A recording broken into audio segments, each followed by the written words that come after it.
Dr. Akiva Gamliel Belk, Dean of Jewish Studies at Noach Torah Institute, LLC. Welcome to our new group, Gematria Shemot. Mitzvah Hashem, God willing, our intent is to study by the weekly Parshat, the entire book of Exodus. We invite you to be a part. Our textbook is Gematria, signs revealed in the Torah in Exodus. And we'll be on chapter 1 today, God willing. And we won't be able to cover all of the material in a video. So you can pick up this book. It helps pay our expenses, thank God, Baruch Hashem. And you'll be able to follow along at a greater level of study. Dear ones, our title today is A New Ruler. And the portion of Torah that we're studying is Exodus 1:1 through Exodus 6:1.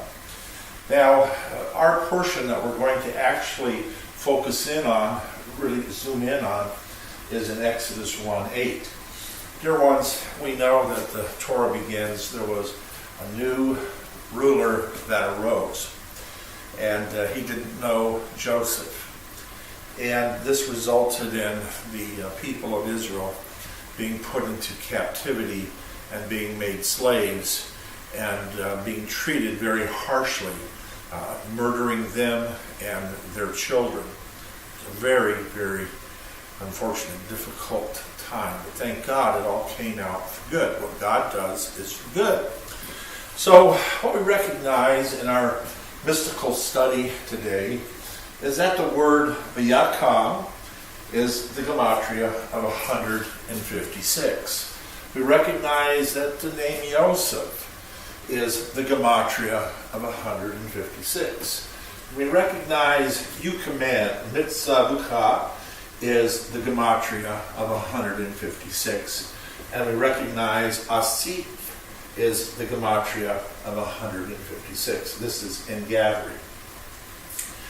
These four words mystically work together just like a woven cloth. It's so important. I was a man who was very commanding, and very demanding. And it didn't work so well.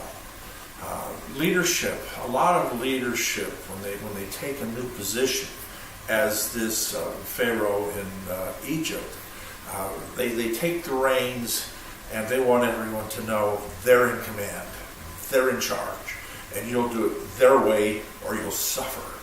God help us, please.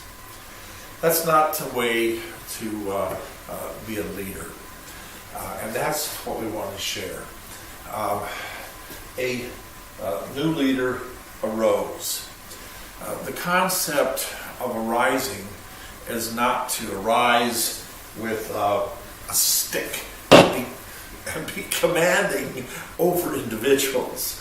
The concept is to arise, to lift up one's hands to the heavens, and to be the kind of individual that their neshama, their soul, their spirit is lifted towards the heavens. In other words, we're trying to be that type of individual that is extremely God-conscious.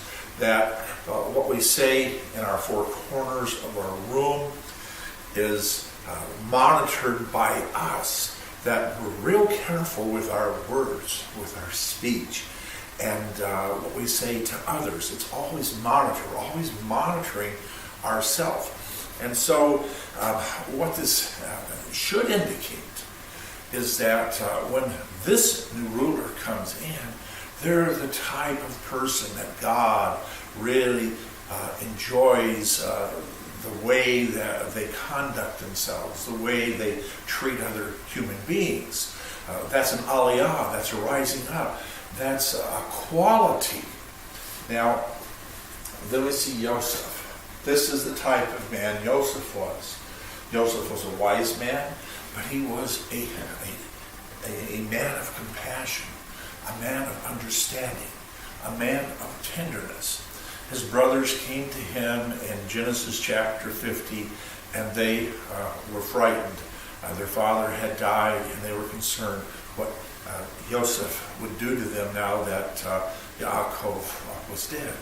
And the first words he said to them was, "Fear not." He was trying to comfort them. He wanted them to understand he would be good to them, that he wouldn't be mean or harsh or judgmental or impartial, that he would be very loving and tender and kind. So we see Joseph as being connected to a man that rises up. It's not that he rises up physically, he rises up spiritually. His spirit is aright with the creator of the universe. And then we see the word mitzavuka, you command. Oh my, we don't command with that loud, hard voice like we're in the military. Sure, there's times you have to raise your voice to get a little attention, but normally, the way that we command is through our capable leadership, through the loving, kind tenderness. We present options and we present direction, and we get out there in front. We don't sit in the background. We take the leadership role.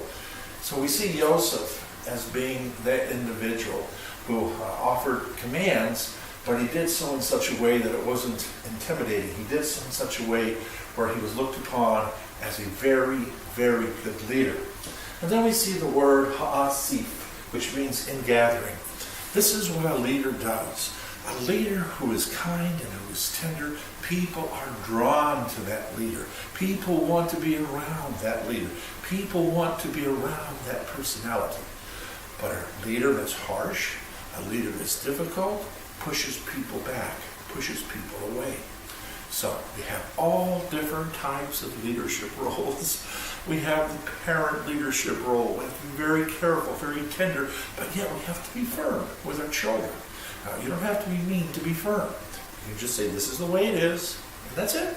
It's this way. It doesn't have to be harsh. It doesn't have to be screaming or hollering. I know, I've made those mistakes. They were mistakes, and I'm sorry for those mistakes. And I hope that you'll learn from the mistakes that I have made, that we will learn from these mistakes. But dear ones, there's also the leadership within a congregation. There's the leadership within a workplace. There's the leadership within government. There's so many different kinds of leadership. And I pray that as we begin our study in this book of Shemot, that we will take in the quality parts of being a good leader.